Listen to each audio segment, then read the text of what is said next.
Welcome back, Curry Crew. Today we have a delicious recipe for you. So today we're going to be making an Indian and Chinese fusion, also known as Indian Chinese or Indo-Chinese. Today we're going to be teaching you how to make chili paneer, and with that we're also going to be making some Hakka noodles. Both of them are absolutely delicious, and they're some of my favorite recipes to get either at an Indian Chinese restaurant or to make at home. So without any further ado, let's jump into our recipe.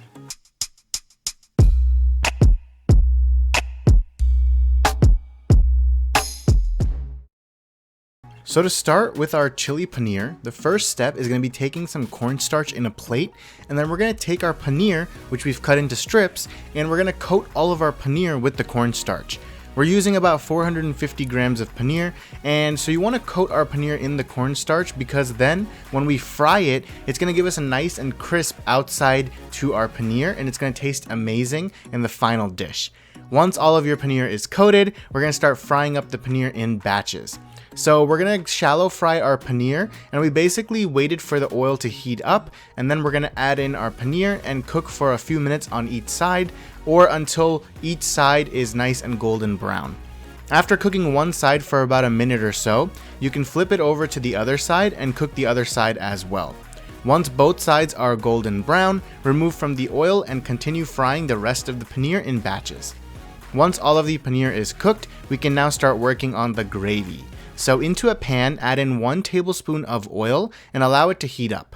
Then to this, we're going to add in a 1-inch piece of ginger, finely chopped, and also 2 cloves of garlic, also finely chopped. Give it all a quick saute and a mix. And then to this, we're going to add in half of an onion that has been cut into strips. And once again, we're going to give it a nice saute and mix.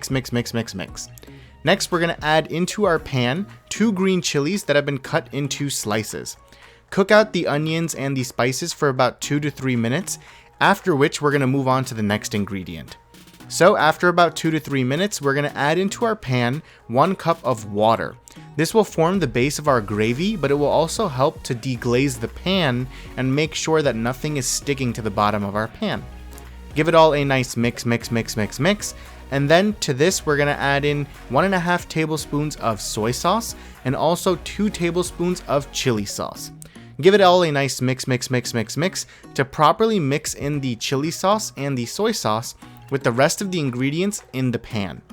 Then to this, we're going to add in salt to taste, and like we always say on the channel, start with a small amount, taste, and then add more if needed, because you can always add more, but you can't remove extra salt.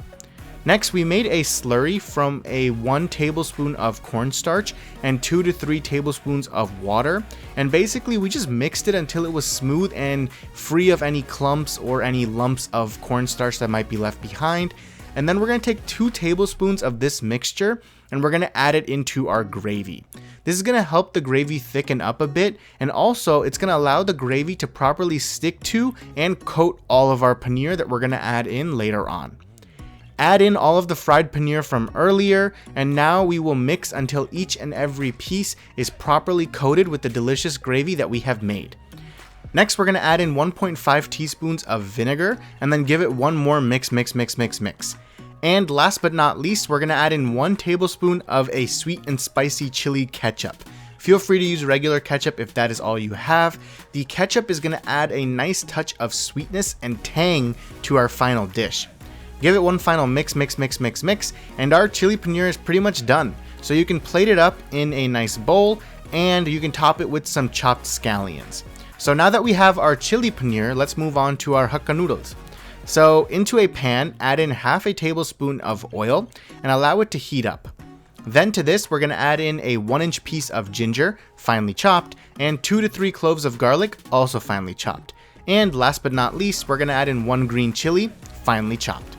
Give it all a quick saute, and then we're going to add to this half of an onion cut into small bite-sized pieces. Also, you can add in another half a tablespoon of oil to help coat your ingredients and also to make sure that nothing is sticking to the bottom of the pan. After about 2 to 3 minutes, add in 300 grams of cooked noodles to one side of our pan, and then to the other side, we're going to add in half a cup of shredded cabbage and half a cup of shredded carrots.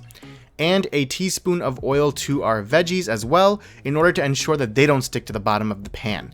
So give the veggies a quick saute just to let them cook for about 2 to 3 minutes. And then what we're going to do is to both the veggies and the noodles, we're going to add in a teaspoon of soy sauce. Next, we're going to mix together all of the ingredients in the pan until they are well combined. Then to this, we're going to add in a teaspoon of vinegar and a dash of white pepper to taste. Give it all a nice mix, and then add in half a teaspoon of salt to begin, mix and taste, and then add more if needed. Our noodles are also pretty much done, so we're going to serve them up in a bowl and we're going to top them with some chopped scallions as well. And we are ready to dig in. So here we have our chili paneer, our noodles, and we also just cooked up some rice to serve along with it as well. That part is optional. You can just as well eat the chili paneer with the noodles by themselves. All of it's going to taste amazing. It absolutely smells amazing. So there we have it, guys. Chili paneer and Hakka noodles. So guys, hope you enjoyed the recipe. It turned out delicious. You're gonna fall in love with it as well. And also thank you for liking, sharing, and subscribing. We are growing our curry crew to bigger and better. We're on the road to 1,000. So make sure to share our video, punch that notification bell, and keep on cooking.